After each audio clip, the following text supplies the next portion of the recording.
اچھا علی بھائی، اگرچہ کوئی پردیس میں رہتا ہو، نوکری کرتا ہے، اور وہ گناہ سے بچنے کے لیے کچھ ٹائم کے لیے نکاح کر لے، ظاہر ہے ایسے لوگ ہیں کہ جو سالوں سال گھر نہیں آتے، 2 سال بعد 1 مہینے کی آفیشیل چھٹی ملتی ہے، تو اب وہ گناہ سے بھی بچنا ہے، تو وہ اس مدت کے لیے نکاح کر سکتا ہے؟ مدت کے لیے نکاح بالکل اسلام میں حرام ہے جی، چاہے وہ نکاح متع ہو چاہے نکاح مسیار ہو۔ اچھا، عرب علماء نے اس قسم کا ایک ملتا جلتا فتویٰ دیا تھا کہ جو لوگ یورپ یا امریکہ کے اندر تعلیم حاصل کر رہے ہیں تو وہ 2 یا 3 سال کے لیے وہاں کسی عورت سے نکاح کر لیں، اور پھر اسے یہ رائٹ دے دیں کہ جب وہ یہاں سے جائیں گے تو وہ طلاق کا رائٹ اسے شفٹ کر دیں، اور پھر وہ عورت طلاق دے دے اور یوں وہ آزاد ہو جائے گی۔ اسلام خاندانی نظام میں بلیو رکھتا ہے، اور خاندانی نظام اسی وقت وجود میں آئے گا جب آپ ٹائم پیریڈ کے لیے نکاح نہ کریں بلکہ ایک خاندان کو بسانے کے لیے کریں۔ اہل تشیع کے ہاں بھی جو نکاح متع ہے نا، وہ کیٹاسٹروفک کنڈیشن کے اندر اسے جائز سمجھتے ہیں، عموماً نہیں جائز سمجھتے۔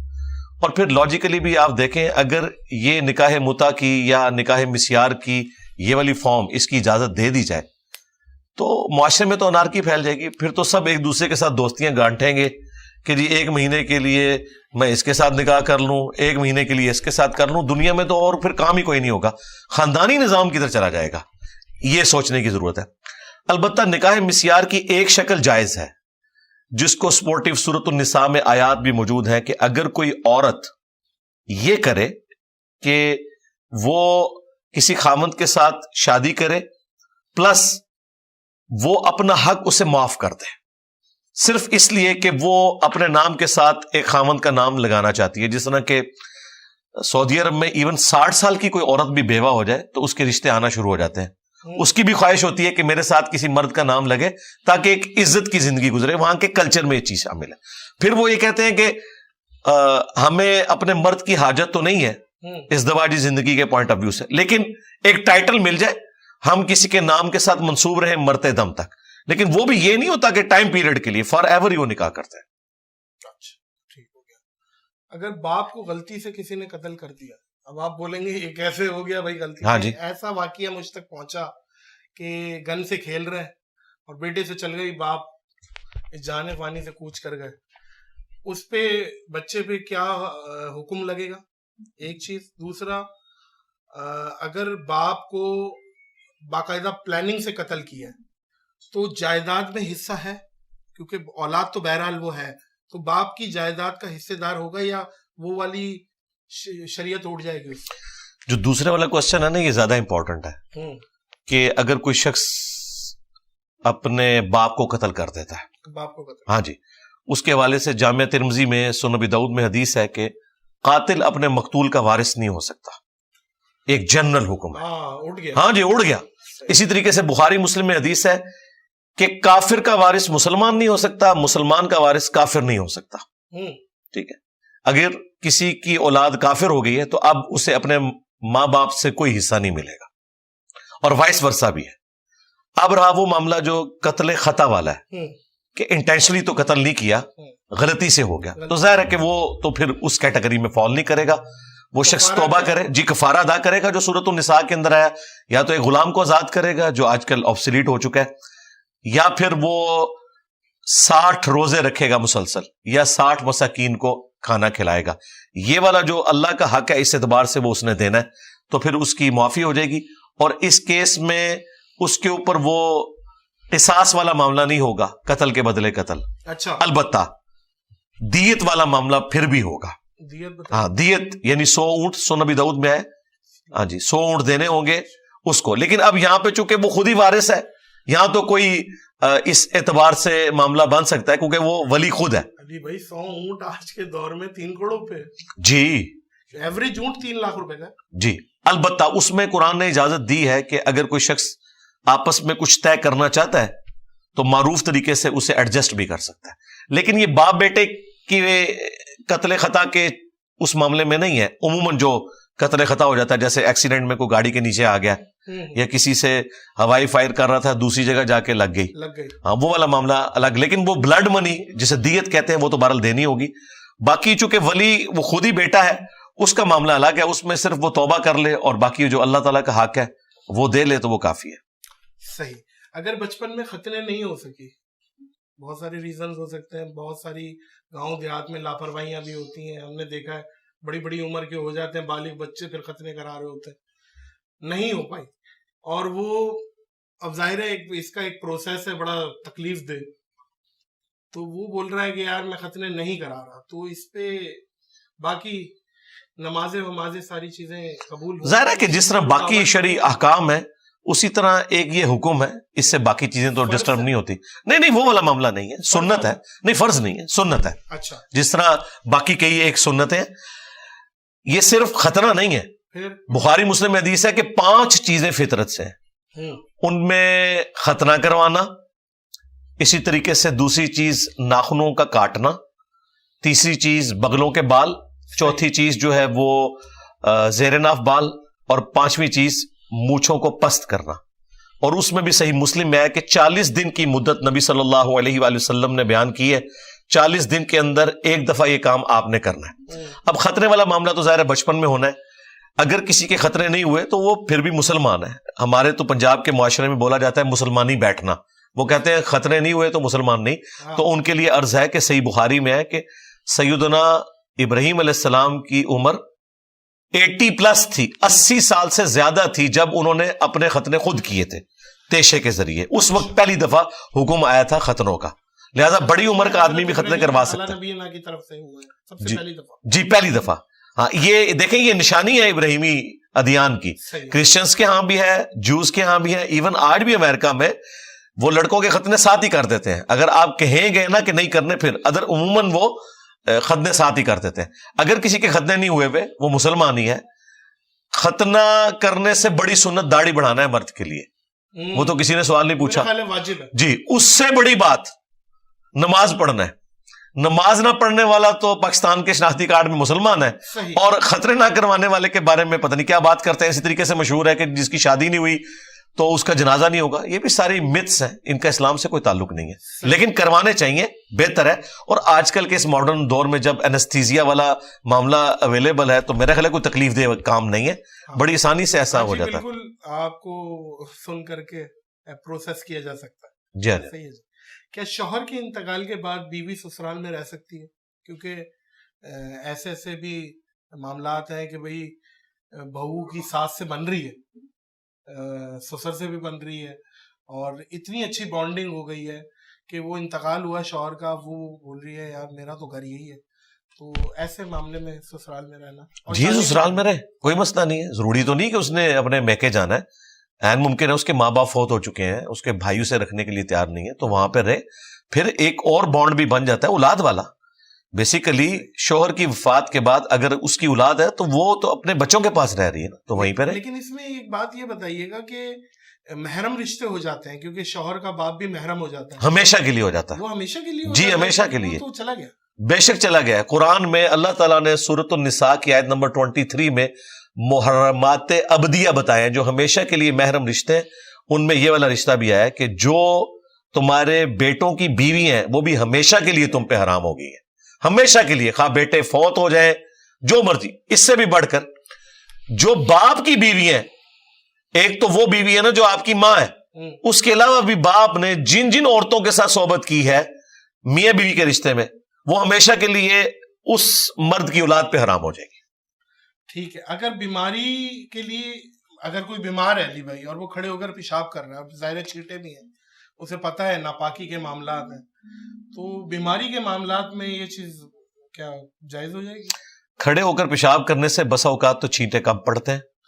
اگر آپ کسی ایسی جگہ کے اوپر ہیں جہاں پہ زمین سخت ہے اور آپ بلندی سے نیچے کی طرف پیشاب کریں تو چھینٹوں سے بچنا آسان ہے. اچھا. بنسبت اس سخت جگہ کے اوپر بیٹھ کے پیشاب کرنے کے، پتھروں سے ٹکرا کے پیشاب کے چھینٹے آپ پہ پڑ سکتے ہیں. مرد کے لیے یہ اجازت ہے، بلکہ سنت ہے. نبی الاسلام کی حدیث ہے بخاری میں، آپ نے ایک دفعہ کوڑے کے ڈھیر کے اوپر کھڑے ہو کر پیشاب کیا، اور یہ قیامت تک کے لیے سنت کو کوئی بدل نہیں سکتا.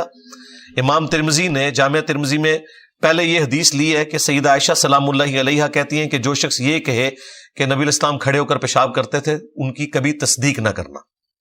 کیونکہ نبی الاسلام کی جو عمومی سنت ہے وہ یہ نہیں ہے. لیکن اس کے آگے ایک اور چیپٹر امام ترمذی نے باندھا ہے, اس میں یہ ہے کہ اس میں رخصت کا بیان, اور رخصت یہ ہے کہ مرد کے لیے کھڑے ہو کر پیشاب کرنا یہ جائز ہے. وہاں پہ وہ حدیث لے کے آئے کہ نبی الاسلام نے کھڑے ہو کر پیشاب کیا. تو کیٹاسٹروفک کنڈیشن میں یہ اب حالات بتائیں گے, جس طرح ملٹی نیشنل ہوٹلز کے اندر کھڑے ہو کر پیشاب کرنے کی جگہ بنی ہوتی ہے, وہاں آسانی سے اگر آپ کی پریکٹس ہو تو کوئی چھینٹے نہیں پڑتے. علی بھائی بہت اچھا آپ نے ایک پوائنٹ نوٹ کروایا, کھڑے ہو کر پیشاب کر رہے ہیں, بےہودگی بھی تھوڑی سی, بے حیائی بھی سامنے والا بھی دیکھ رہے, یوں نظر, کیونکہ پردہ تو حائل نہیں ہے بیچ میں, ایک دوسرے کو وہ بھی برابر میں کر رہا ہے, عجیب سی ایک وہ, کیونکہ یہ گورا کلچر ہے یہ, آئی تھنک نہیں میرا خیال ہے کہ یہ اس کو ہے کہ ہم اس کو تھوڑا وہ زیادہ بہتری کی طرف ہے. اب میں اس پہ ریبٹل اس لیے نہیں کرنا چاہتا کہ آپ ذرا کے پی میں چلے جائیں.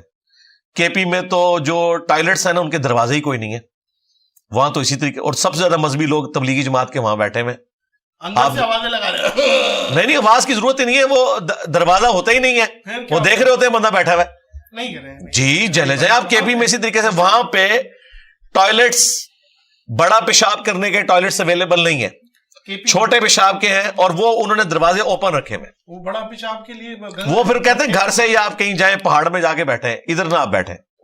جی جی وہاں پہ یہ ہے, تو وہاں پہ تو دروازہ بھی نہیں ہے. تو مسئلہ یہ کہ اس معاملے میں تو پھر بھی کوئی پردے والا معاملہ ہے کہ پینٹ کسی نے پہنی ہے تو صرف اتنا حصہ ہی وہ, اور وہ بھی پردے میں ہی آلموسٹ ہوتا ہے, وہ اس طرح کر کے بنا ہوتا ہے, بالکل بھی اوپن نہیں ہوتا.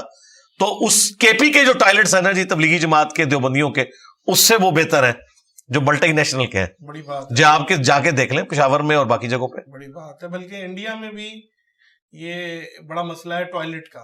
جی جی وہاں پہ یہ انہوں نے لائن مائنس ایوریج کا نظام شاید اب ہو گیا ہو, پہلے نہیں تھا. اچھا جی علی بھائی, آن لائن شاپنگ کے حوالے سے ذرا بتا دیں. آن لائن کا ایک بہت بڑا دور چل رہا ہے, ظاہر ہے ہم بھی آن لائن بیٹھے ہوئے ہیں, تو آن لائن شاپنگ جب آپ کرتے ہیں تو اس میں ظاہر ہے اشتہارات بھی چلتے ہیں. بعض اوقات شراب کا بھی اشتہار چل رہا ہے یا کوئی چیز چل رہا ہے, آپ منگا رہے ہو, ایٹ دی اینڈ وہ بھی چیز پروموٹ ہو رہی ہے, آپ نے بھی دیکھ لی ہے, اور آن لائن آپ کچھ اور, بھلے دودھ کا ڈبہ منگا رہے ہو. تو اس پہ کیا شریعت کہتی ہے کہ ایسے موقع پہ کیا کیا جائے؟ یہ آن لائن شاپنگ کیا جائز ہوگی؟ آن لائن شاپنگ تو جو حلال پروڈکٹ ہے اس کی تو جائز ہی ہوگی. باقی یہ تو وہ کمپنی ہے نا جس نے وہ ساتھ دوسری چیزیں لگائی ہوئی ہیں, تو وہ آپ اس کے اوپر, آپ کے اوپر کوئی قدغن نہیں ہے اس معاملے میں. ہاں, لا یکلف اللہ نفسا الا وسعها, اللہ تعالیٰ کسی جان پر اس سے بڑھ کر بوجھ نہیں ڈالتا مگر جو وہ برداشت کر سکتا ہے. ہم ڈائریکٹلی تو اس میں انوالو نہیں ہے. وہاں پہ حلال پروڈکٹس بھی اویلیبل ہیں, حرام بھی ہیں, آپ کی مرضی, آپ حلال اٹھا لیں. ظاہر ہے آپ اس کے مالک تو نہیں. اگر آپ اس کمپنی کے مالک ہوں اور پھر مجھ سے پوچھیں تو میں آپ کو کہوں گا کہ آپ نے وہاں حرام پروڈکٹ نہیں رکھنا. اچھا جی ماشاءاللہ, رمضان کی بھی آمد ہے علی بھائی, الحمدللہ. اور الحمدللہ رمضان کے حوالے سے سب سے پہلی چیز جو میں آپ سے پوچھنا چاہوں گا, سب سے پہلا روزہ بے شک نبی علیہ السلام نے ہی رکھا ہوگا یقیناً, اس کے بعد امتیوں میں سب سے پہلا روزہ کس نے رکھا, اور روزے فرض کیوں ہوئے, اس کے پیچھے حکمت ذرا سی بتا دیں. دیکھیں فاسٹنگ تو ایک وہ تو سائنٹیفکلی ایک وہ پروون ہے, اس کے علاوہ کیا ہماری شریعت؟ فاسٹنگ کا جو ایک کلچر تھا نا وہ عرب میں تھا گھوڑوں کے لیے, وہ گھوڑوں کو روزے رکھواتے تھے. چونکہ گھوڑا ریگستان میں ٹف ماحول کا عادی نہیں ہوتا, تو اسے عادی کرنے کے لیے, اونٹ کے اندر تو ہے کہ وہ 1 مہینے کا پانی سٹور کر لیتا ہے, لیکن گھوڑے کو وہ پریکٹس کرواتے تھے کہ اگر اسے بھوکا پیاسا رہنا پڑے, کیونکہ بعض اوقات گھوڑے پہ آپ جلدی بیٹھ کے سفر طے کر سکتے ہیں, تو یہ کام کیا کرتے تھے. باقی اس طریقے سے کوئی روزے ان میں رائج نہیں تھے.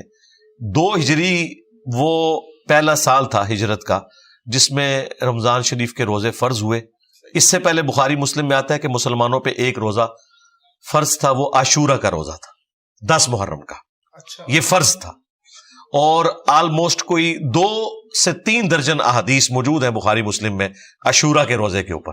جب رمضان المبارک اللہ تعالیٰ نے فرض کیے روزے, تو وہ پھر عاشورہ کا روزہ ہو گیا سنت. اب بھی ہے, اب سنت کے طور پہ, فرض نہیں ہے, سنت کے طور پہ ہے. اب رہا معاملہ کہ روزے فرض کیوں ہوئے, وہ اللہ تعالیٰ نے سورۃ البقرہ میں فرما دیا لعلکم تتقون, تاکہ تم پرہیزگار بن جاؤ. پرہیزگاری کیا ہے کہ ایک چیز حلال ہے اور آپ خوف خدا کی وجہ سے اس حلال چیز سے بھی پرہیز کرتے ہیں کہ میرے رب نے منع کیا ہے. کھانا پینا, میاں بیوی کا ازدواجی تعلق, اس سے آپ رکتے ہیں. صوم کا مطلب ہی ہے رکنا. عربی میں روزے کے لیے صوم کا لفظ ہے. آپ حلال چیز سے بھی رک جاتے ہیں رمضان میں صرف اس وجہ سے کہ میرے رب نے منع کیا ہے اتنی دیر کے لیے میں نے رکنا ہے. تو یہ آپ کی پریکٹس ہے کہ اگر آپ نے حلال سے بھی رکنا ہے تو پھر بدرجہ اولا آپ نے حرام چیزوں سے بھی بچنا ہے. یہ پریکٹس ہوتی ہے. صحیح.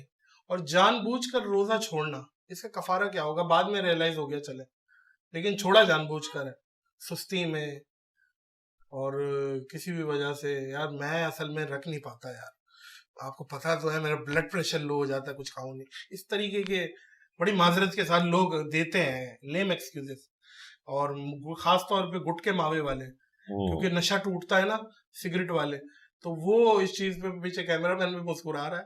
اور بات یہی ہے, اس چیز پہ تھوڑا سا بتائیں کہ تو وہ نماز پڑھتے ہیں ویسے سر, آپ فرض چیز چھوڑ اللہ ماشاء اللہ. ہاں تو جو نماز نہیں پڑھ رہا تو وہ روزہ بھی چھوڑ دے, کیا فرق پڑتا ہے؟ ہاں وہ ظاہر اسلام سے تو نکل چکا ہے, تو ٹھیک ہے ایک ڈبکی اور لگا لے. اور اگر وہ نماز پڑھنے والا ہے اور وہ کہتا ہے میں روزہ نہیں رکھتا, میں نے تو اس طرح کا کوئی بندہ نہیں دیکھا جو نماز کو سیریس لے رہا ہے اور وہ روزے کو سیریس نہ لے. جینون پرابلم ہو سکتی ہے اگر کوئی شخص دائمی بیمار ہے, جس طرح شوگر کا مریض ہے, اسے انٹیک کچھ عرصے بعد لینی پڑتی ہے. ہاں انسولین تو ایک ہے نا, بعض اوقات ان کو کھانے پینے کے لیے بھی کوئی چیز لینی پڑتی ہے. اگر کوئی پرماننٹلی بیمار ہے اور وہ روزہ نہیں رکھ سکتا تو پھر وہ فدیہ دے گا.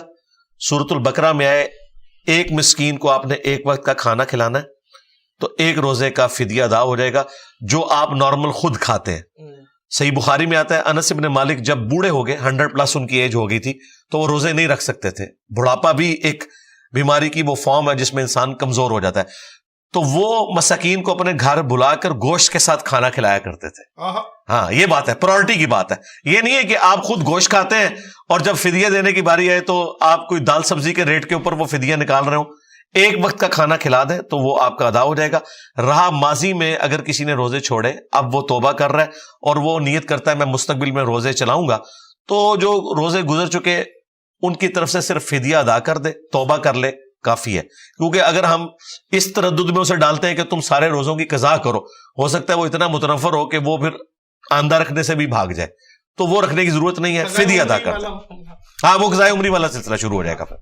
کیا امام مسجد بیٹھ کے نماز پڑھا سکتا ہے؟ اگرچہ اس کا ایکسیڈنٹ ہو گیا ہے اور وہ بائک سے گر گیا ہے یا کوئی پلسٹر ہے اور وہ کم از کم نماز کے معاملات میں کرسی ورسی لگا کے پڑھا رہا ہے, تو کوئی حرج نہیں ہے. یہ ویسے ہی پبلک کے اندر مشہور کر دیا. نبی الاسلام نے صحیح بخاری میں آتا ہے جو آپ نے اپنی چند آخری نمازیں پڑھائی ہیں نا صحابہ کرام کو, ان میں نبی الاسلام زمین پر بیٹھ کے نماز پڑھائی ہے, صحابہ کرام نے پیچھے کھڑے ہو کر نماز پڑھی ہے.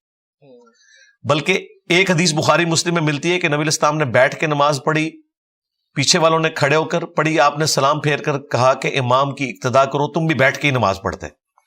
لیکن یہ حدیث امام بخاری نے بتایا منسوخ ہو گئی, کیونکہ نبی الاسلام نے جو آخری نماز پڑھائی ہے اس میں لوگ پیچھے کھڑے تھے, نبی الاسلام نے بیٹھ کے نماز پڑھائی. اسی طریقے سے ابو داؤد میں حدیث موجود ہے, جو نابینا صحابی تھے ابن ام مکتوم, وہ بھی امامت کیا کرتے تھے. عموماً ہمارے ہاں مشہور ہے کہ جی نابینا جو ہے وہ پاکی پلیدی کا دھیان نہیں رکھ سکتا, لہٰذا اس کے پیچھے نماز نہیں.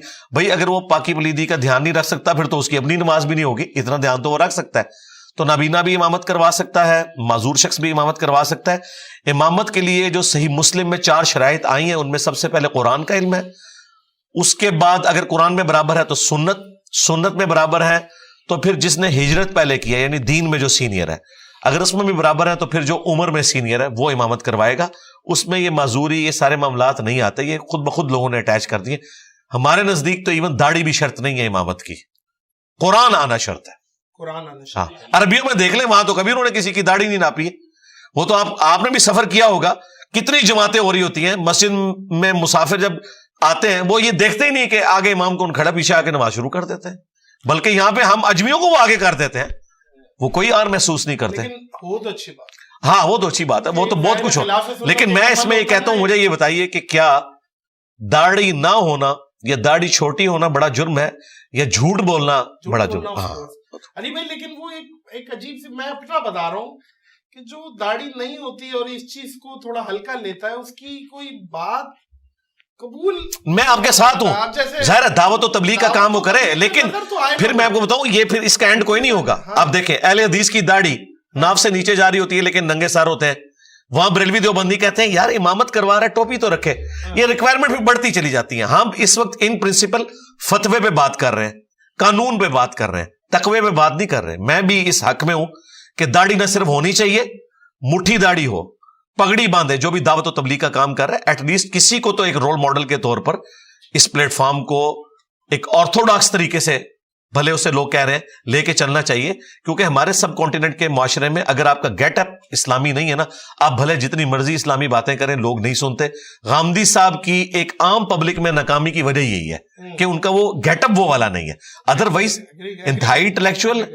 آج غامدی صاحب کے اپنے اسٹوڈنٹس کے علاوہ اگر کوئی ان کو سنتا ہے نا تو وہ ہمارے اسٹوڈنٹس ہیں, کہ میں نے ان کا اتنا ذہن بنا دیا کہ نہیں علم کی بات حاصل کرو. ورنہ اگر آپ کہیں کہ کوئی تبلیغی جماعت والا ان کو سن لے, کوئی دعوت اسلامی والا سن لے, لیکن مجھے سارے سن لیں گے کیونکہ میرا گیٹ اپ ایسا ہے کہ وہ کہیں گے یار ایک دین کے گیٹ اپ میں بات کر رہا ہے. میں اس حق میں ہوں. ایون مولانا مودودی رحمہ اللہ باقاعدہ اس کے اوپر ترغیب دلاتے تھے. دیکھیں انہوں نے سب سے پہلے اس چیز کی اجازت دی تھی کہ داڑھی چھوٹی بھی ہو سکتی ہے. جمعیت والوں نے رکھنی شروع کی لیکن ان کی اپنی چھوٹی نہیں تھی, پوری تھی. وہ ایمفسائز کرتے تھے کہ جو مین پوسٹ پہ آ کے بیٹھتے ہیں نا وہ داڑھی بڑی کریں. آپ دیکھیں لیاقت بلوچ صاحب جب تک وہ سیکنڈ امیر نہیں بنے تھے ان کی چھوٹی چھوٹی داڑھی تھی. جیسے ہی ان کو عمارت ملی انہوں نے داڑھی بڑی کر لی. یعنی ایک اچھا لگتا ہے. میں آپ کے ساتھ ہوں اس معاملے. صحیح ہو گیا, بالکل میں بھی آپ کے ساتھ ہوں, بے شک ایسے ہی ہے. اچھا علی بھائی, یہ تراویح کے معاملے میں سنی شیعہ اختلافات کیا سیدنا عمر کی وجہ سے؟ ظاہر ہے وہ اختلاف رائے جو ہمارے اہل تشیع کمیونٹی رکھتی ہے, اختلاف کیوں ہے شیعہ حضرات تراویح کے معاملے میں اختلاف کیوں کرتے ہیں؟ سیدنا عمر کی وجہ سے نہیں ہے, سیدنا عمر کے ماننے والوں کی وجہ سے. سیدنا عمر کا تو موقف آلموسٹ شیعہ والا ہی ہے. یہ بڑی حیران کن بات. جی 2010 نمبر حدیث پڑھ لیں آپ صحیح بخاری کے اندر کہ سیدنا عمر سے پہلے نبی الاسلام کے مبارک دور میں آپ نے 3 دن تراویح کی جماعت کروائی, اس کے بعد نہیں کروائی. اور بخاری مسلم کے الفاظ ہیں جی قیام اللیل. ہاں اس زمانے میں قیام اللیل کا ورڈ استعمال ہوتا تھا, رات کا قیام. تراویح بھی استعمال ہوتا ہے, وطر کی نماز بھی ہے. اس کے بعد نبی الاسلام کی وفات جب ہو گئی تو ان اٹینڈڈ رہا یہ معاملہ سیدنا ابوبکر کے دور میں. سیدنا عمر کے بھی شروع کے دور میں ان اٹینڈڈ رہا, لیکن لوگ ٹولیوں کی شکل میں اپنی اپنی جماعت مسجد میں کرواتے تھے. ظاہر ہے سارے تو حافظ نہیں تھے. پھر بخاری کے الفاظ ہیں سیدنا عمر ایک دفعہ مسجد میں آئے تو انہوں نے کہا کہ کیا ہی اچھا ہو اگر میں ایک امام مقرر کر دوں اگر ان کو پڑھنا ہی ہے مسجد میں. پھر انہوں نے تمیم داری اور ابی ابن کعب کی ڈیوٹی لگائی اور الموطا امام مالک میں کہ 11 رکعتوں کا حکم دیا. بخاری میں تو صرف ہے کہ ڈیوٹی لگائی, وہاں رکھتے بھی موجود ہیں. اور پھر اگلے دن جب آئے تو وہ بڑے خوش ہوئے. انہوں نے کہا یہ کتنا اچھا نیا کام ہے جس سے وہ بدعت بھی نکال لیتے. بدعت تو تب تھی جب نبی الاسلام نے نہ کی ہوتی. اچھا نیا کام جو میں نے سنت کو سنت کو رینیو کے معنوں میں انہوں نے کہا. اور پھر آپ وہاں سے چلے گئے ایک جملہ بولتے ہوئے, کیا انہوں نے بولا اس سے بہتر مرد کی وہ نماز ہے جو رات میں اکیلے اٹھ کر وہ پڑھتا ہے آخری وقت میں. جی تو سیدنا عمر نے خود تو مسجد میں تراویح جماعت سے پڑھی نہیں ہے. سیدنا عمر کبھی بھی اس سنت کو اس طریقے سے جاری نہیں کر سکتے تھے جسے نبی علیہ السلام نے اس طریقے سے مشروع نہیں فرمایا. یہ حضرت عمر کے ماننے والوں نے حضرت عمر کو بھی بدنام کروایا, ان پہ جھوٹ باندھ کے کہ جی انہوں نے یہ شروع کروائی تھی تو ہم نے یہ کرنی. انہوں نے شروع کروائی تھی ان لوگوں کے لیے جنہیں قرآن نہیں آتا وہ پڑھے. انہوں نے کہا پرائورٹی ہے اپنے گھر میں پڑھو, اور اس کو سپورٹیو حدیث ہے بخاری مسلم میں. نبی علیہ السلام نے فرمایا کہ مرد کی فرض کے بعد سب سے افضل نماز وہ ہے جو گھر میں پڑھتا ہے نفلی. ایک اور حدیث ہے بخاری اور مسلم میں, مرد جو فرض نماز کے علاوہ نماز نفلی نماز اپنے گھر میں پڑھتا ہے اس کی وہ نماز مسجد نبوی میں نماز پڑھنے سے افضل ہے. یہ بخاری مسلم کے الفاظ ہیں. اور ایک اور حدیث بخاری مسلم میں کہ نبی علیہ السلام نے فرمایا مردوں سے کہ گھروں کو قبرستان نہ بناؤ, اپنی نماز کا کچھ حصہ گھر میں پڑھا کرو, اس سے برکت ہوتی ہے. یہ 3 حدیثیں ہیں, تینوں متفق علیہ ہیں جو میں نے آپ کو بتائی ہیں. تو یہ حضرت عمر کے ساتھ جو کچھ ہوا, ان کی جو بدنامی کروائی, یہ حضرت عمر کے ماننے والوں نے کروائی. اب آ جائیں شیعہ کی طرف. شیعہ قیام اللیل کے منکر نہیں ہے. وہ کہتے ہیں رات کو قیام ہو, وہ کہتے ہیں یہ آرگنائز طریقے سے جو آپ نے شروع کروا کے اس چیز کو جو نبی علیہ السلام نے اس کو اس طریقے سے پسند نہیں فرمایا تھا. یہ جزوی بات تو درست ہے کہ بخاری مسلم میں ہے نبی علیہ السلام ناراض ہو گئے جب لوگ جمع ہوئے نے کہا یا رسول اللہ میں جماعت کریں. آپ نے فرمایا مجھے خدشہ ہے تم پہ فرض نہ کر دی جائے.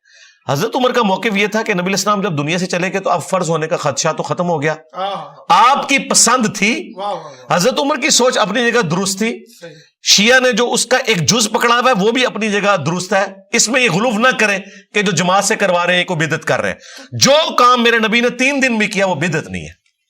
واہ. اگر کوئی 30 دن بھی کرے. کئی اعمال ہیں نبی الاسلام نے ایک دفعہ کیے ہیں. صحابہ کرام نے, مثلا ابو داؤد میں حدیث ہے کہ ایک صحابی تھے, انہوں نے نبی الاسلام کو اس حال میں دیکھا کہ بٹن کھلے ہوئے تھے, انہوں نے پوری زندگی پھر بٹن نہیں لگائے, انہوں نے ایک ادا دیکھی اس کو اڈاپٹ کیا. تو یہ کہنا ہے کہ یہ حضرت عمر نے کوئی بدعت تو تب تھی جب نبی الاسلام نے تراویح جماعت سے پڑھائی نہ ہوتی. ہاں ان معنوں میں کہ 3 دن پڑھائی, 27 دن گھر کی ترغیب دلائی, یا بعد میں ایک دفعہ ملتا ہے آخری عشرے میں قیام کروایا, یہ اپنی جگہ درست ہے. میں پریکٹیکلی یہ سمجھتا ہوں کہ آج عموماً لوگوں کو قرآن اتنا نہیں آتا. بہتر یہ ہے کہ جہاں اچھی قرات ہو مسجد میں تراویح ادا کریں, اسمارٹ فون اپنے ہاتھ میں رکھیں, ترجمہ پیلل میں کھولیں تاکہ آپ قرآن کو ایک دفعہ ریڈیو کر لیں سال میں. اور یہ ثابت ہے, صحیح بخاری میں زکوان تابی کے بارے میں آتا ہے, وہ حضرت عائشہ کے غلام تھے, وہ مصحف ہاتھ میں پکڑ کر اما عائشہ کو قیام اللیل کروایا کرتے تھے حجرے میں, وہ ان کے پیچھے نماز پڑھتی تھی. ہاتھ میں مصحف پکڑ کے آپ قیام اللیل بھی کروا سکتے ہیں. اکثر وہ دیکھا بھی گیا ہے کہ کچھ امام سامنے ایک پرومپٹر ٹائپ کی چیز یا جی امام بھی اور مقتدی بھی, کنسنٹریشن بھی لوز نہیں ہوتی. صحیح ہے. اور ترجمے والا کھولیں. میں یہ ریکویسٹ کروں گا ایئر فلائٹ موڈ میں لگائیں. یہ نہ ہو کہ پیرلل میں آپ اپنے واٹس ایپ میسج بھی دیکھ رہے ہو, نہیں, وہ کنسنٹریشن لوز ہو جائے گی. آپ موبائل ترجمے والا ساتھ کھولیں, ایٹ لیسٹ آپ گو تھرو ہو جائیں گے سال میں ایک دفعہ. میں تو قیام اللیل کو اتنا انجوائے کرتا ہوں کہ 1 مہینے کے اندر پورا قرآن آپ کا ریویو ہو جاتا ہے. ویسے عام حالت میں آپ کتنا روزانہ پڑھ لیں گے, 2 رکوع 3 رکوع اگر آپ نے سمجھ کے پڑھنا ہے. ویسے تو آپ نے بوڑھی عورتوں کی طرح پڑھنا ہے, تو جتنے مرضی پارے پڑھیں, اس کا اینڈ رزلٹ تو کچھ بھی نہیں نکلنا جب تک کہ ہمارے عقائد اس کے مطابق نہیں ہوں گے. اچھا علی بھائی, مولا علی کا کعبے میں پیدا ہونا نہ ہونا یہ تو ایک اختلاف رائے ہے, اور آپ کی طرف سے ایک اسٹیٹمنٹ جو کہ بہت اچھی بات ہے کہ بھائی مولا علی کا کعبے میں پیدا ہونا یہ کعبے کی فضیلت. جی بالکل, ہاں مولا علی کی فضیلت کیوں ہے. جی ہاں, لیکن اس پہ ظاہر ہے کہ اختلاف رائے ہے, اور آپ بھی اس رائے پہ ہیں کہ مولا علی کی کعبے میں ولادت نہیں ہے صاحب. جی. لیکن یہ رکن یمانی کا جو معاملہ ہے اور اس پہ دڑار آ جاتی ہے, اور وہ اکثر ہمارے تشیعی کمیونٹی وہ شیئر کرا رہی ہوتی ہے, دیکھو آج تک یہ کعبہ پھٹا ہے مولا علی کی وجہ سے, یہ جڑ نہیں پایا, اور یہ ہے وہ ہے. یہ رکن یمانی کا معاملہ کیا ہے؟ یہ مولا علی کی پیدائش کی وجہ سے کیا کعبہ پھٹ گیا تھا, شک ہو گیا تھا, کیا ہوا تھا؟ دیکھیں جو المستدرک للحاکم اہل سنت کے یہاں حدیث کی کتاب ہے نا, اس میں تو موجود ہے کہ مولا علی کی پیدائش ہوئی کعبہ شریف میں. ہاں جی, لیکن اصول محدثین پہ وہ روایت ثابت نہیں ہے. ٹھیک ہے, ہمارے نزدیک تو کعبے کی یہ فضیلت ہو سکتی ہے کہ حضرت علی اس میں پیدا ہوئے, حضرت علی کی یہ کوئی فضیلت نہیں ہے. اس کی وجہ یہ ہے کہ اگر یہ کوئی فضیلت ہوتی تو باقی انبیاء کو بھی ملتی. دیکھیں سنن ابن ماجہ میں, جامع ترمذی میں حدیث ہے, نبی الاسلام نے فرمایا اے کعبہ تیری حرمت ہے, لیکن ایک مؤمن کی حرمت اللہ کے نزدیک تجھ سے بھی بڑھ کر ہے. اور پھر وہ مؤمن کہ صحیح مسلم میں حدیث کہ علی سے محبت نہیں رکھے گا مگر مؤمن, علی سے بغض نہیں رکھے گا مگر منافق. جس شخص کی محبت خود ایمان ہے تو اس شخص کا کعبے میں پیدا ہونا کعبے کے لیے فضیلت ہو سکتا ہے, مولا علی کے لیے فضیلت نہیں. باقی یہ رکن یمانی کے بارے میں جو بات کرتے ہیں ساری تھیوریٹیکل باتیں. بھائی اس طرح کی اگر آپ باتیں کریں گے تو پھر اس کو سائنٹیفکلی ہم دیکھیں گے کہ لائیں سائنس کے ذریعے پرکھیں کہ کیا یہ ایسا ہو رہا ہے, کتنے عرصے بعد ہوتا ہے, کون سا ڈیٹا آپ کے پاس موجود ہے, اور اگر واقعی ایسا ہو رہا ہے تو ہم اس کی ٹیکنیکل کوئی ریزن دیکھیں گے کہ وہ دیوار بننے میں کوئی ٹیڑھ پن رہ گیا جس کی وجہ سے وہاں پہ کوئی سٹرین آ جاتا ہے. اگر ایسا ہے تو میں تو اس طرح کی جو دیو مالائی قصے کہانیاں ان میں کوئی بلیو نہیں کرتا بالکل. اب آپ دیکھیں زمزم کے بارے میں تو سب کا اتفاق ہے نا, اتفاق ہے. زمزم کے بارے میں اگر میں آپ کو بتاؤں, یہاں تو آپ کو کہتے ہیں جی زمزم کا ایک قطرہ بھی ڈال دیں کسی پانی میں تو وہ سارا زمزم بن جاتا ہے. جی جاپان کے ڈاکٹرز نے یہ تحقیق کی, جاپان کے ڈاکٹرز کو خود نہیں پتا کہ انہوں نے یہ تحقیق کی ہوئی ہے, یہ سب کچھ جھوٹ مشہور کیا. اچھا اب آپ سعودی حکومت سے پوچھیں, زمزم کے اندر گٹر کا پانی شامل ہو گیا, اس کی وجہ سے لوگ بیمار ہونا شروع ہو گئے. وہ جو پائپ لائنز تھی نا ان میں لیکیج آئی, پھر باقاعدہ انہوں نے ٹیمز ہائر کی ہیں, باقاعدہ ڈاکومنٹریز رکھی ہیں, پانی کا ٹیسٹ لیا جاتا ہے. آپ کے تحت تو زمزم سے شفائی ملنی چاہیے, زمزم تو بیماریوں کا سبب بھی بن رہا تھا. بھائی سائنٹیفکلی چیزوں کو دیکھنا چاہیے. اب یہ تو نہیں زمزم کے اندر میں زہر ڈال دوں تو زہر آپ کو اثر نہیں کرے گا, اسباب کی دنیا ہے. لیکن یہ حضرت جو اسباب کی دنیا نا یہ ہمارے آنے کے بعد بنی ہے, پہلے یہ مرزاتی قصے کہانیوں والی دنیا تھی. ہاں جی, ہم سے پہلے کون یہ بات, آپ مجھے بتائیں, مجھ سے اچھا چلو اچھی بات ہے, مجھ سے پہلے کون اس طرح بلنٹلی بولتا تھا کہ یار یہ کہانیاں کروانی بند کریں؟ آپ نے تو اس پہ بڑے ووکل ہوئے ہیں, جی جی, آپ نے اس پہ, اور اس کی وجہ سے اسلام کی بدنامی جو ہے وہ رک گئی ہے. جی بالکل ایسے ہی ہے, بالکل ایسے ہی ہے. اچھا علی بھائی, ون سائیڈڈ پیار بھی ہوتا ہے, کوئی عاشق ایک کسی لڑکی پہ لٹو ہوا ہوا ہے اور بالکل ہی مطلب ہے نا وہ بھی کاٹ رہا ہے اور بلیڈوں پہ نام لکھ رہا ہے, اور یہ ہے اس طرح کے واقعات ہیں, اور لڑکی والے نہیں مان رہے, گھر والے نہیں مان رہے, اور لڑکی نے بھی اینڈ میں کہہ دیا نہیں بس میرے گھر والے جو کہیں گے میں وہی کروں گی, اور لڑکے نے لڑکی کو اغوا کر لیا اور نکاح کر لیا زبردستی, نکاح ہو گیا. نہیں ہوگا, ولی کی اجازت کے بغیر ہو ہی نہیں سکتا, اور اس معاملے میں تو اجازت کیا, ولی تو اس کے خلاف ہے. لڑکی نے بھی حامی بدلی نکاح, بے شک بھر لیا ہے, نکاح اسٹیبلش ہی نہیں ہوگا, بالکل اسٹیبلش نہیں ہوگا. یہ واضح حدیث ہے. ولی سے مراد ہے قریبی مرد رشتہ دار, سب سے پہلے باپ نہیں ہے تو اگر وہ دو گارنٹر ہیں جیسے بھاگ کے شادیاں, نہیں بھائی, اللہ کے بندو, میری بیٹی کا گارنٹر باہر کا بندہ کہاں سے بن گیا؟ میرے ہوتے ہوئے میرا بیٹا بھی میری بچی کا گارنٹر نہیں بن سکتا. اچھا ہاں, لیکن بچی تو خود ہے, وہ تو بولتی ہے. بچی تو پھر باغی ہے اگر اس طرح کی کوئی حرکت کرتی ہے. بچی نے خود نکاح کیا, باپ نے تو وہ اسٹیبلش نہیں ہوگا. اسلام میں یہ کہ ولی کی اجازت کے بغیر ہے یا ہوگا ہی نہیں, واضح الفاظ ہیں سنن ابن ماجہ میں کہ ولی کی اجازت کے بغیر نکاح باطل ہے, نکاح نہیں ہوگا, نہیں ہوگا, بالکل نہیں ہوگا. بھاگ کے جو شادیاں کر رہے ہیں یہ بالکل غلط ہے, بھاگ کے شادی کرنا غلط ہے, لیکن یہ میں عورت کے کیس میں بتا نہیں ہوگی, اور یہ عورت کے جی فتویٰ ہے, بالکل مانتے ہیں اس چیز کو. یہ صرف فقہ حنفی والوں نے نہیں, اجماع امت نہیں ہے, فقہ حنفی والوں نے یہ کورٹ میرج کا سلسلہ شروع کیا. اہل حدیث تو اسی کو مانتے ہیں, علماء عرب بھی اسی کو مانتے ہیں کہ وہ چونکہ احادیث کے مطابق چل رہے ہوتے ہیں. البتہ اس میں ایک ایکسیپشن ہے صحیح مسلم میں کہ اگر کوئی متعلقہ یا بیوہ عورت ہے جو آلریڈی ایک ایکسپیرینس سے گزر چکی ہے, وہ ولی سے زیادہ حق رکھتی ہے کہ وہ اپنا نکاح کر سکتی ہے خود, اگر وہ متعلقہ ہے یا بیوہ ہے, کیونکہ اس نے اور میں آپ کو بتاؤں جو اس طرح کی بیچاری عورتیں ایک دفعہ ڈسی جاتی ہیں نا, وہ تو بعض اوقات پوری زندگی شادی بھی نہیں کرتی. لیکن جو کنواری عورت ہے نا, جس کا معاشرے میں ایکسپوئر نہیں ہے, مرد کے بغیر کبھی کوئی جج نہیں کر سکتا. عورتیں تو بیچاری بڑی سلیم الفطرت ہوتی ہیں, چند ایک چیزیں دیکھ کے مردوں سے انسپائر ہو جاتی ہیں, اور بعد میں پتہ چلتا ہے کہ مردوں نے ان کے ساتھ کیا کرنا. جی ہاں, پیسے سے اور چیز سے. آج کل تو میں جملہ بولتا ہوں علی بھائی, مرد کی بدصورتی اس کی خالی جیب ہے. آپ بالکل صحیح کہہ رہے ہیں, پیسوں کے معاملات سیدھے کریں, بڑی گاڑی میں آئیں, استخارہ ہاں ہی آئے گا. جی ہاں ہی آئے گا, بالکل صحیح بات ہے. کیا کریں,